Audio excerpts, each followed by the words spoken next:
Miq të Piskut dhe të profesor Lukës, Engjëlli kundër djajve vazhdon rubrika më besnike e gjithë shqiptarëve dhe e gjithë kauzave që ky njeri çdo ditë po i del për Zot duke i hell tuç gjithë ato që e kanë përdorur ligjin për interesat e tyre, qoftë për këtë, por edhe për gjithë shqiptarët.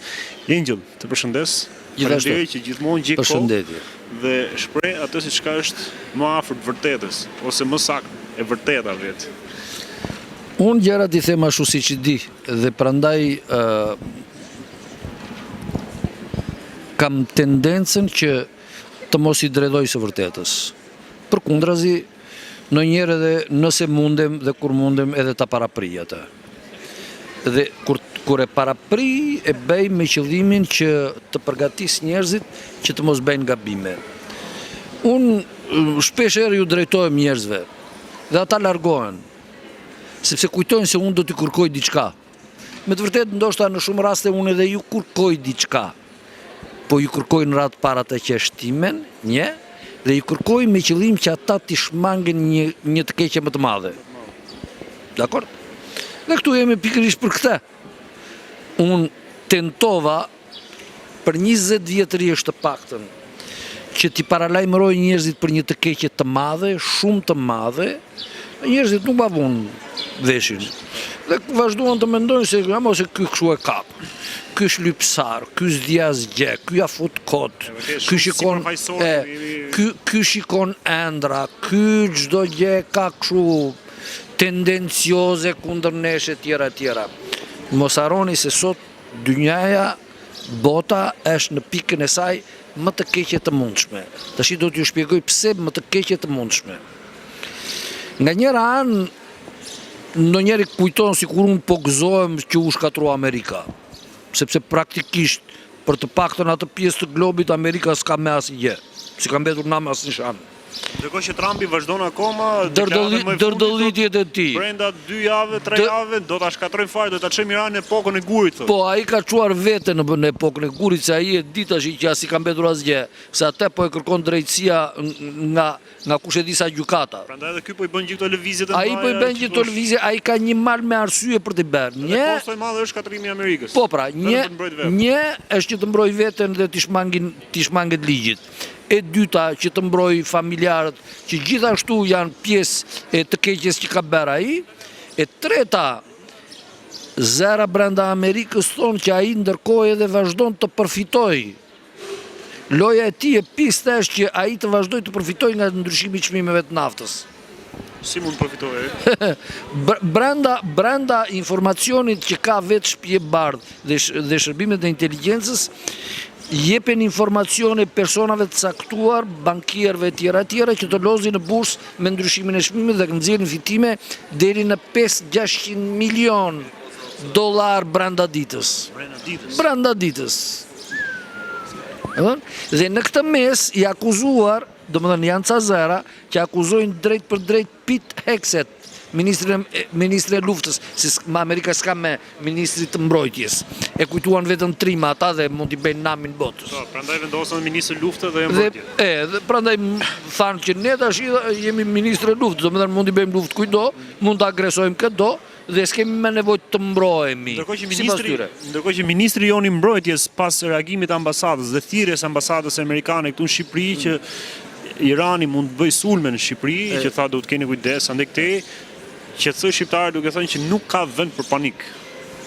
Pra, ne me ministrin tonë të mbrojtjes mund të themi që mund të jemi më lart se sa Amerika, që ka ministër lufte. Këta janë të tërë qesharak.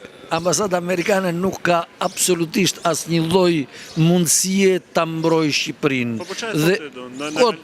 Kot për të qenë sa më pranë shqiptarëve, sepse ata e ndjejnë prej kohësh që nuk ka që domethënë ndoshta kanë informacion ato që Irani mund të sulmojë Shqipërinë, kanë informacion që mund të sulmojë Irani Shqipërinë, ka vend që arsye ka. Ka? Arsye ka. është kampi që ata na e bën dhurat neve, amerikanët na bën dhurat këtu, dhe unë e kam kundërshtuar rend për arsye se unë mendoj që kushtetuta jon nuk e lejon praninë e një force politiko-ushtarake. E kam thënë 100 herë dhe vazhdoj ta përsëris. Këtu mund të futen këtu mund të futen çdo lloj huaj që kanë nevojë, që kanë nevojë për mbrojtje, qoftë edhe ekonomike tjera. Nëse vendi e afron këtë mundësi, s'ka asgjë të keqe.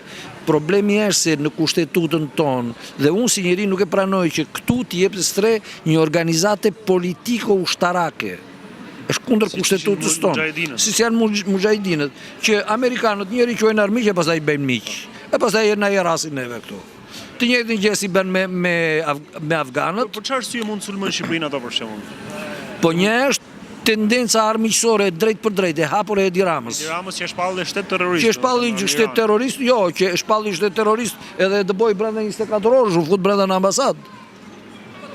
Dhe ky është akt shumë i rënd për të drejtën ndërkombëtare. Nuk mund të futesh në ambasadë. Domethënë, ai duhet i linte ata atyre kohën e nevojshme që ata të iknin, pasi të kishin marrë gjithçka që ishin shu, të bënin dorëzimet, e pastaj të iknin qetësisht, të paralajmëruar, jo ashtu agresivisht. Domethënë, me një unë e quaj, dhe unë jam i vetmi që e quaj, atë jeni të sigurt, që ajo që ka bërë Edi Rama ka qenë e shpikur qëllimisht nga Izraeli dhe nga Shtetet e Bashkuara të Amerikës. Dhe është fakt që atje në kampin e mujahidinëve janë gjetur pajisje që kanë thënë të kundërtën e asaj që kanë thënë Edi Rama në momentin që i dëboi. Dhe s'pak e ka fshehur atë konkluzion që nxori nga hetimet që bëri atje. Vetë Edi Rama fillimisht tha që këta duhet të dëbohen sepse kanë thyer fjalën. Domethënë ata erdhën këtu, u streuan këtu, po kishin dhënë fjalën që nuk do të merreshin me asnjë veprim që mund të rrezikonte vendin tonë, dhe ata e bën veprimin. Domethënë praktikisht ata duhet ishin dëbuar. E cili ishte veprimi? Atëre, ata kanë pasur brenda kampit pajisje të rënda, domethënë të sofistikuara elektronike me të cilët kanë bërë luftë kundër Iranit vetë që këtu. Nga këtu. Luftë kibernetike. Ajo është lufta e sotme. Po pra, dhe ajo ka qenë dhe iranianët e kanë përdorur shumë ata në diplomaci.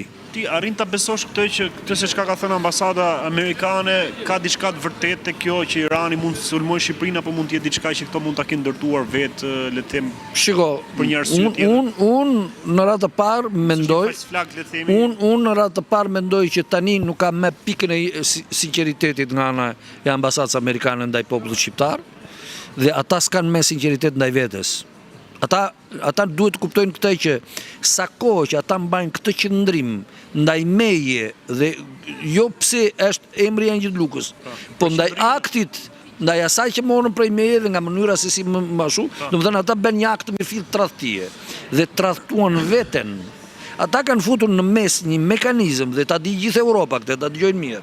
Europa ka futur një mekanizëm të tmerrshëm të korrupsionit dhe domethënë të veprimit të shtetit në të kundërtën e asaj që parashikon ligji. Domethënë, shteti europian, qeveritë e veçanta, ashtu si Shqipëria, janë antishteti. E kuptoni këtë? Domethënë, vetë shteti është edhe njëkohësisht dhe antishteti, sepse shteti, domethënë shtetarët, bëjnë gjëra të kundërta me ligjin.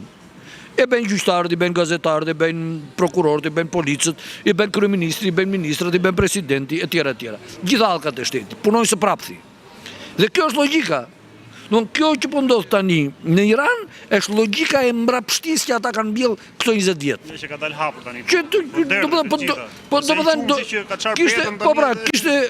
Kjo ishte rruga. Këtu do vinte, se s'bën. Këtë mundohesha unë të paralajmëroja dhe të paralajmëroj sot. Ata nuk është se nuk janë të vetëdijshëm se çka po bëjnë. Ata s'janë të vetëdijshëm. Ata janë komplet psikopat, në kuptimin e mirëfillt të fjalës. Ata mendojnë vetëm sot për sot. Ata mendojnë vetëm kështu. Çfarë, po i vjedhim ca lek Altinit na plasi, marrim këto kërcatë mik. Po se qa ka pasoja i leku, se qa ishte ai leku që vodhën, ata s'duan të dinë, sepse s'kan tru.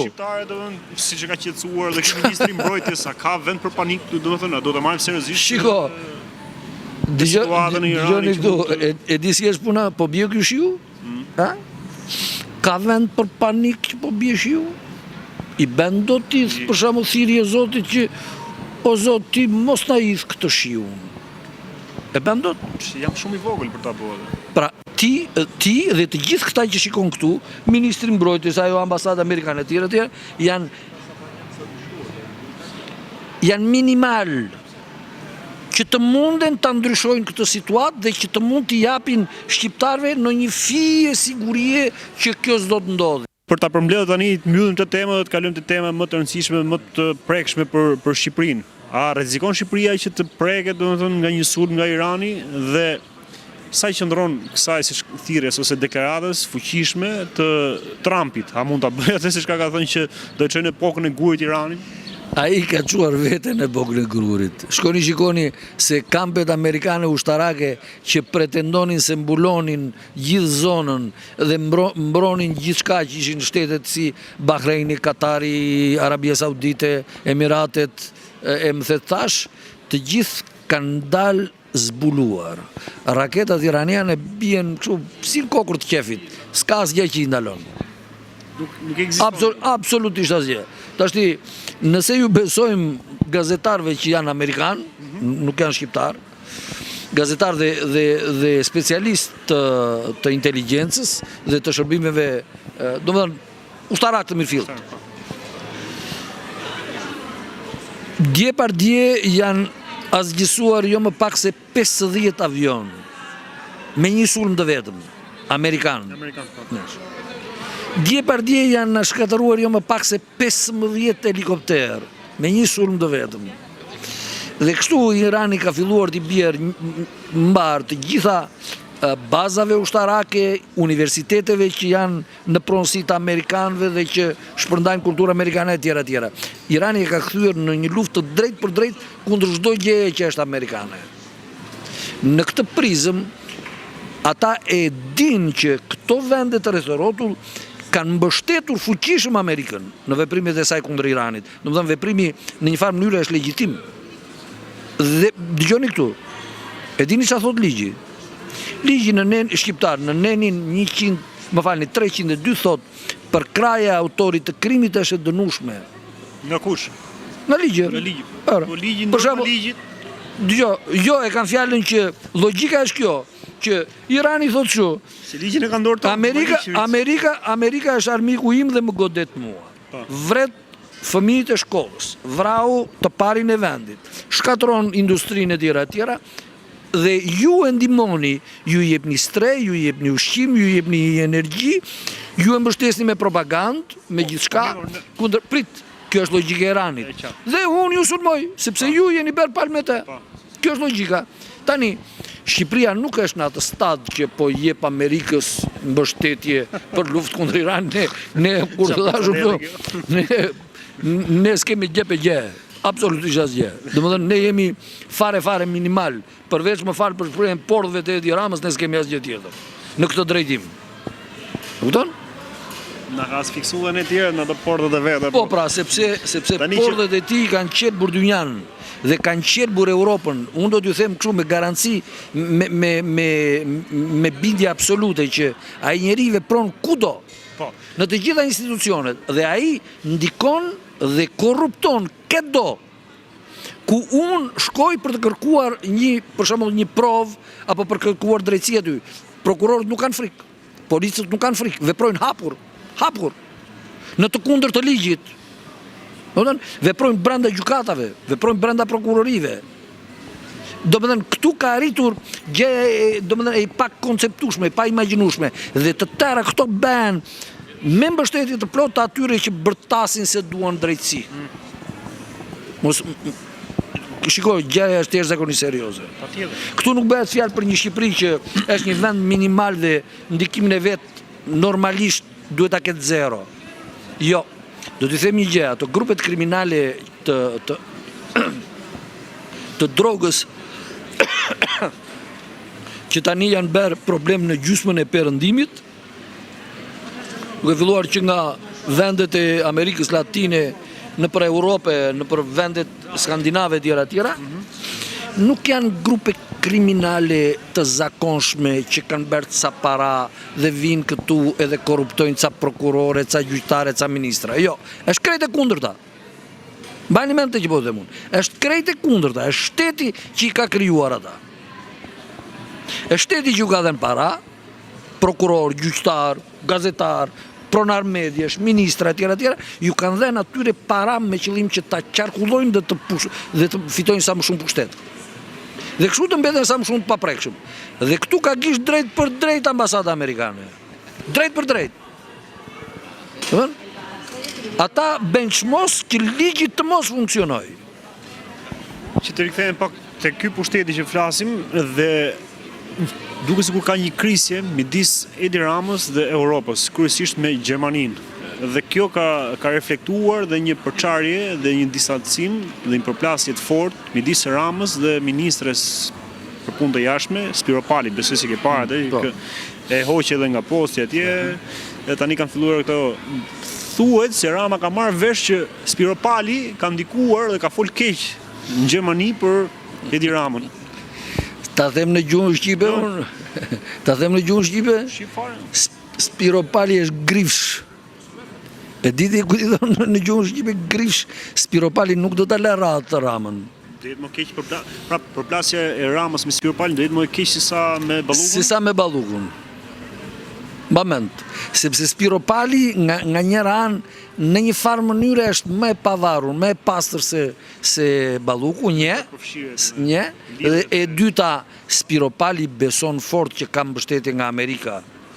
Po kjo deri dia, ama se Amerikës i ka rënë pendet fare. Megjithatë Spiro Pali si shefte përballje. Unë njoh nga afër Spiro Pali sa për të jeni. Dhe ndoshta të tjerë kanë menduar se Spiro Pali është futur me korrupsion etj. Te Rama, jo, Spiro Pali është futur me shantazh. Si me shantazh? Me shantazh, ka shantazhuar Edi Ramën. Ka shantazhuar ajo? Që kur futën politik? Që kur u fut. Me çfarë ka ditur ajo? Ajo ka ditur ca gjëra që e kam thënë unë për shembull. Ja kam thënë unë drejt për drejt. Kam bërë kushe disa telefon. Spiro Pali aty ku është në skajin tuaj? Të gjithë janë, domethënë një pjesë e madhe e tyre janë në saj tim. Pse? Domethënë ata, po çfarë po them unë, çfarë thash në fillim të intervistës, që shteti funksionon sprapthi. Këtu nuk funksionon domethënë që Edi Rama për shembull ta të zgjidhte Altinin, se është burr i gjatë, i bukur, i ri, i fuqishëm, ka bërë ca shkolla etj. Dhe i duhet vendit. Jo. Edi Rama pjesën më të madhe të këtyre njerëzve ka marrë sepse ata dinin diçka që i dhinte Edi Ramës. Dhe që ati interesonte që të mos bëj publike. Ata e kanë përdorur fuqishëm me tëra format. Balluku për shembull e ka përdorur me tëra format. Dhe Balluku, siç ta kam thënë unë dhe siç del praktikisht nga hetimet e SPAK, e ka marrë fuqinë nga i shoqi, nga Sokol Balla, i cili mori vesh nga unë se Banka Intesa San Paolo më viste mua dhe kishte bërë karta debiti në emrin tim. Ky ka qenë gjithë motori. Pse them unë që këtu çdo gjë funksionon së prapthi. Nuk e prek njeri Arendçelën. Pse? Sepse Arendçela ka një marrë me dokumenta që mund t'i bëj gjemën kujdo. E nuk bie parat mua. S'ka frikë nga askushej. 6 herë është kallëzuar. Ka futur në lojë të vllanë, si bën gjë fare. I fsheh kallëzimet atje, i degdis, i arshivon, i shkatron spirdhej. E kuptoni ç'a shteti është ky? Ky është shtet komplet i inkriminuar. Shohim çdo ditë më shumë, po. Dhe ambasada amerikane sa për dini këtë mund ta zgjidhi brenda sekondos. Sepse ambasada amerikane është ajo që ka vjedhur parat bashkë me Bankën Intesa dhe i ka futur dhe me Bankën e Shqipërisë dhe ato janë një mal me para dhe nëse më jepen mua aty gjithë mekanizmi që i mban gjallë këta njerëz dhe ju jep pushtet shkatërrohet brenda sekondos. Ambasada amerikane e dikte. E kupton? Ata janë inatshor njësoj si një fëmijë 2 vjeç. Pse më more karamelen? Karamelen ta marrun dhe ti s'kesh më bën se kam mamin me vete. Ta budallë njërë t'i qunë. E kuptoni ju apo jo? Deri ku kanë arritur. Është shumë i zgjidhur. Këtë e bën ambasada europiane brenda sekondës, mund ta bëj ambasada italiane brenda sekondës, ambasada franceze brenda sekondës. Këto të tëra kanë mundësi. Të përplasë të këtyre midis njëri tjetrit, sa të ndihmojnë ty dhe kauzat tuaja? Dhe kauzat e shqiptarëve? Atë ndihmojnë Shiko këtë. Mua më ndihmojnë sepse njerëzit arrin të kuptojnë që unë kam të drejtë.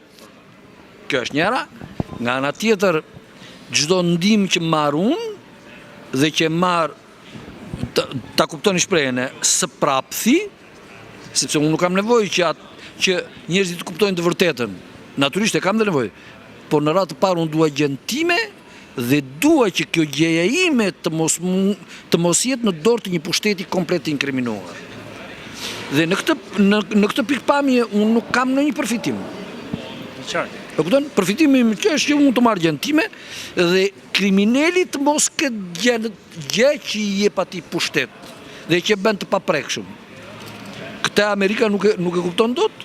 Ja, ata janë mjeshtra për këtë punë. E diti qa po flasun tani? Janë të tëra që i kam mësuar prej atyre. I kemi mësuar, shikoj filmat të tëra, po ti shikosh me kujdes, kanë çdo gjë që flet për inteligjencën, për funksionimin e policisë, për funksionimin e ligjit, për gazetarin. Kush i harrojnë këta ata që kanë bërë vetë? Vetë i kanë bërë ata, vetë i dinë. Vetë ata vinë këtu instruktojnë ata të Spakut, po të shikosh veprime. Pse duket sikur ka rënë hershi tani? Apo përfiton Spaku drejtësia dhe Rama për shkak të luftës? Nuk do ta them emrin e personit që ma ka thënë, po ma ka thënë Troç që atje në Spak mendojnë ata të Spakut se Angeli flet gjëra kështu ja fut kot. Dhe ai zotëria që ka thënë fillimisht këtë dhe që e ka shkruar, në fakt unë të kam thënë që ata shkruajnë çfarë nuk shkruajnë në përvendimet e tyre idiotësira pafund. Të gjitha ata njerëz janë, se unë nuk e gjej dot fjalën tamam, domethënë kaq të ulët në moralin e tyre sa nuk bëhet më. Dhe unë 100 herë kam thënë, po e them edhe këtu. Botërisht, ku të duan, le të vinë ball për ball me mua, me letra përpara, nëse janë të Zotrit, të jedhin poshtë ato që kam thënë unë, ato që kam shkruar dhe ato që kam provuar, unë nuk dukem më në këtë dynja. Do futem në një cep kështu e të mos më shikoj me askush. Po do e pranosh ti këtë?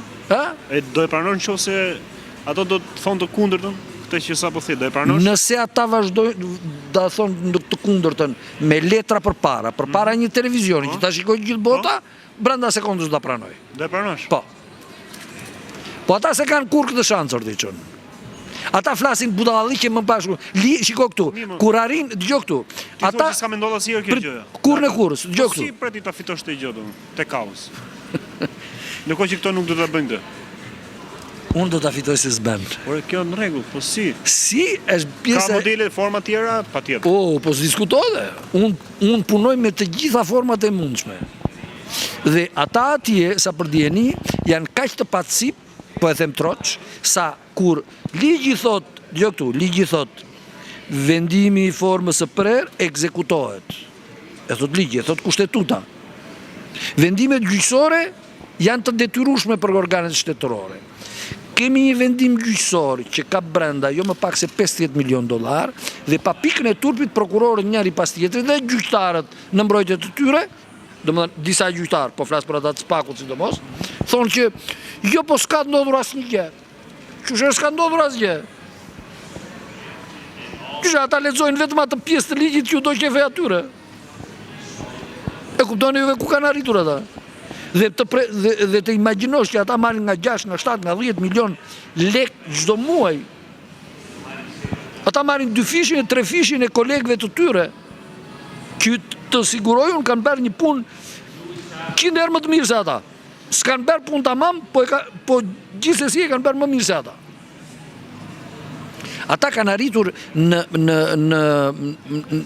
kundërvendit të drejtë për drejtë. Jo më larg se dje, unë kam, domethënë par dje kam çuar një email në sekretarinë e gjykatës, të gjykatës speciale, ku kam kërkuar që Flojera Davidi të mos jetë personi që do të gjykojë çështjen kundër gjyqtares kolege Marinela Osmani. Pa e keti drejtën për shembull që ta zgjedhësh vetë gjyqtaren? Jo, çun nuk zgjedhun gjyqtaren.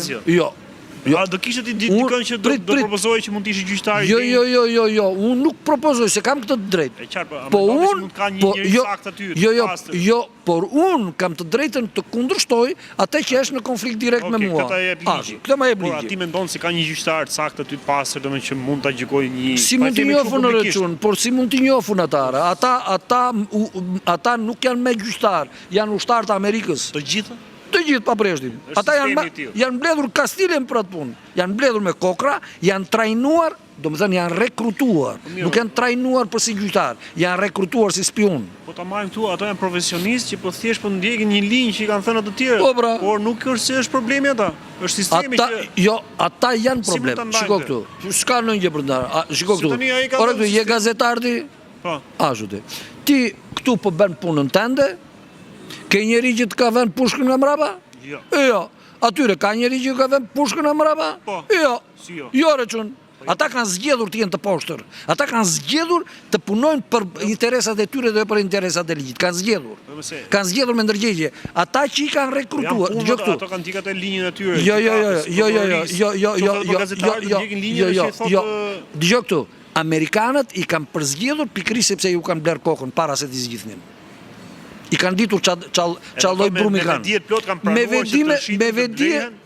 Me vedije të plot ata kanë pranuar të vjen në funksion të Amerikës dhe jo të ligjit. Po të thjesht po vjen në funksion të atij sistemi që ka ndërtuar to. I poshtë për ne. Jo, sistem, krejt tjetër, ndoshta nuk e di më kanë perden, po. Edhe një herë, tjetër funksioni, tjetër struktura, tjetër ligji dhe tjetër veprimi i tyre.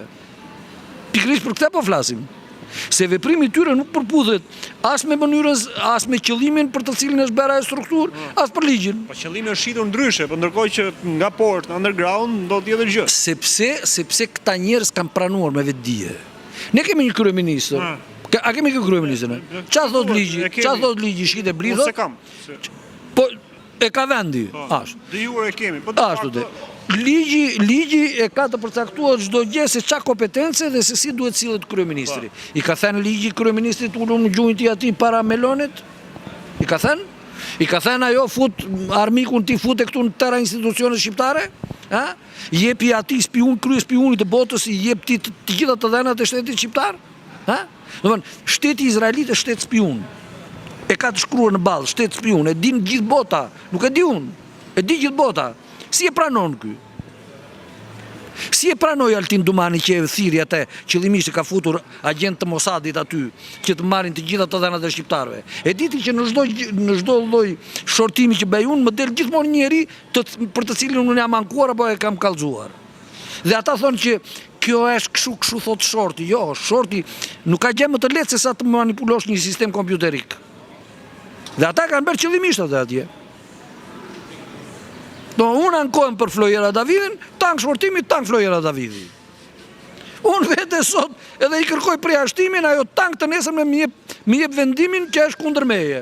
Po si, kaq pa punë. A shiqar fare, Kaq pa punë është ky shtet që merr me çdo lloj manovre tonë, domethënë. Shteti e ka një punë.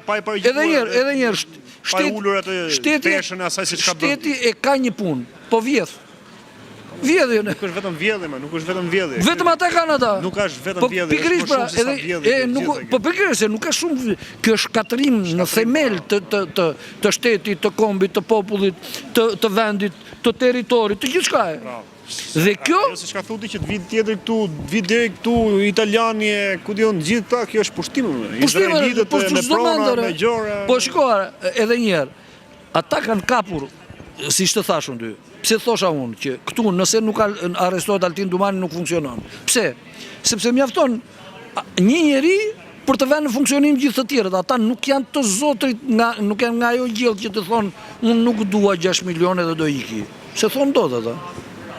Nuk e ka i erdi, që nuk ka njeri si unë këtuar që i thot miliarda dollarve ju thot nuk i dua nëse më preket vendim. S'ka njeri. Sa ka shkuar shumë që të detyrohet shteti ty? A mirë të bëse thevi. Shumë. Do të përsëris prapa të Fevziut unë. Po vajti mbi 1 miliard, të tjera të s'kanën si. Nuk ka nevojë të numërohen. E kupton? Dhe domethënë këtu Amerikanët do të mbledhin mendjen që ata jo vetëm që po humbasin çdo ditë terren dhe po humbasin çdo ditë aleatët e tyre, po ata do të shuhen me bina nëse vazhdojnë kështu. Sepse ata ja kanë hapur derën kanat. Megjithatë, të bëjmë një ndarje që ta kuptojnë shqiptarët se vetëm para 2 ditësh 9 milion Amerikan kanë dalë rrugës dhe thonë no king. Nuk dua mbretën. Domethënë këtu është kushtetuta dhe ajo sundon, nuk sundon Trumpi me më thet thash. Dhe kjo është një sinjal jashtëzakonshëm për Europën, për Shqipërinë e për të tjerë të tjerët. Amerika ka një të mirë që pak popull e kanë. Ka mundësinë e vetë korrigjimit.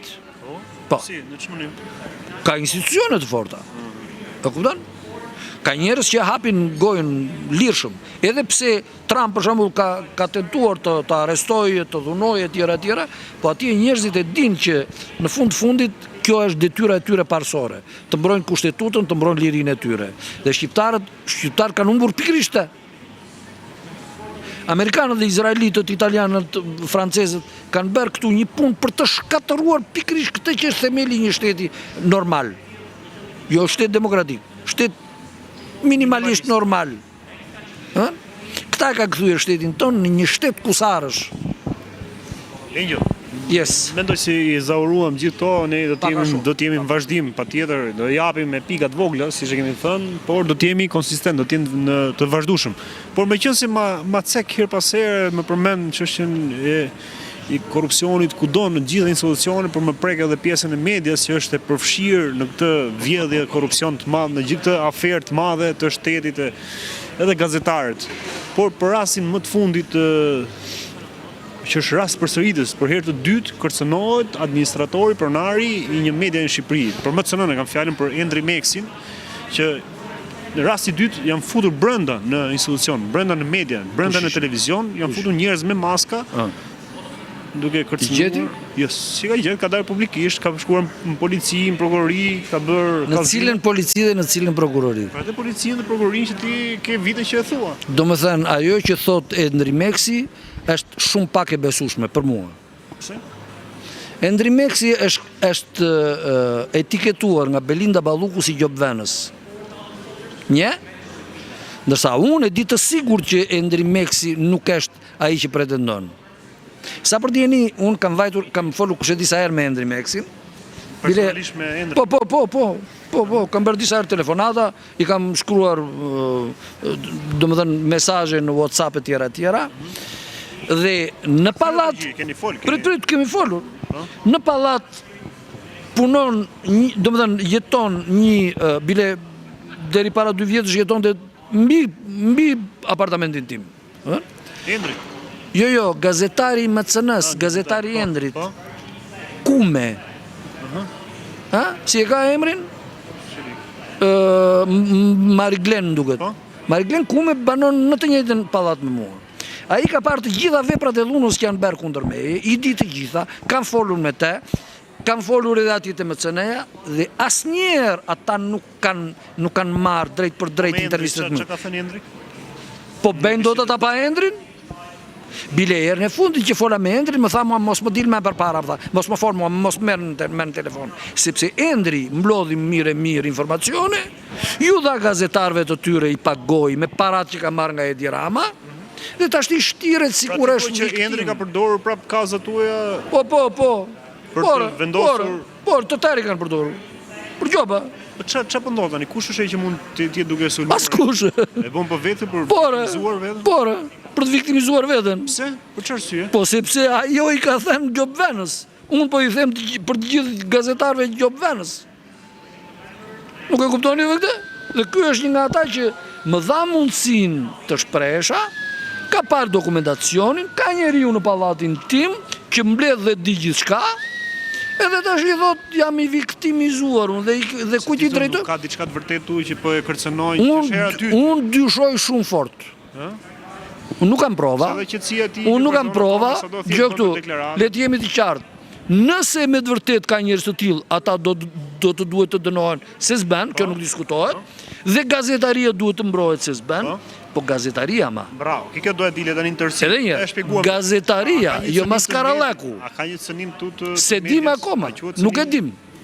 Ose lloj presioni për media në tërësi, për gazetarët, për fjalën e lirë. Jo, kjo mund të jetë një truk për të thënë gazetarëve të tjerë mbyllni gojen. Bravo. Po përdorin Endrin, ose Endri vetë të bën një Po pra, Endri me 3 porta, me 4. Po pra, me 4 porta. Mos ashtu. Unë kam thënë gazetarëve dhe po ja them troç, të gjithë ata akuzohen për pastrim parash, sepse ata duke mbyllur gojen, duke ditur që ka një njeri që dhunohet shumë rënd, që dhunohet ligj, që dhunohen institucionet, që dhunohet kushtetuta, dhe ata nuk flasin, nuk më japin mundësi mua që të shprehem dhe të jap prova publikut, ata praktikisht janë duke konsumuar prej vitesh veprën penale që parashikohet nga neni 304 i kodit penal. Gjithë i dinën? Po pra, dhe që është, domethënë, ajo në një farë mënyrë është mbrojtje e autorit veprës penale apo mos tregimi së vërtetës. E kupton ti? Në gjuhën e ligjit quhet detyrimi për të treguar provën. Mediat e kanë detyrim të tregojnë provën, e kanë detyrim të thresin njeriu me ligj. Është ligji, e ka ama. Jo, ligji penal e ka nenin 304, po ka ligji veçantë që është për mediat që e ka ama, për drejtën e informimit dhe për drejtën e po pra, të drejtën e informimit provës. Dhe të tregimit provës. Nuk lejohet me ligj dhe me kushtetut diskriminimi. Me çdo drejt gazetarët e Shqipërisë marrin çdo njeri në televizion. Qofse ti takon edhe gazetar në rrugë, siç jemi takuar të dy, që ne kemi thënë, një takuar rastisht në qendër këtu. Po. E ti e ndal, i thua një shqetësim tëndin dhe ai nuk të merr në konsiderat, quhet diskriminim kjo? Dal, prit. Tjetër të takuarit në rrugë e tjetër të takuarit në institucion. Unë kam vajtur në institucion, kam vajtur me mal me prova me vetete, kam shkuar, kam biseduar me gazetarët, ju kam dhënë atyre prova, kam komunikuar me ta, dhe ata erën e parë thonë po, dhe erën e dytë thonë jo, se shkon nga njeri nga mbrapa dhe ju thotë, lere Angelin ati, se po të japim në këte dhe po të qafën.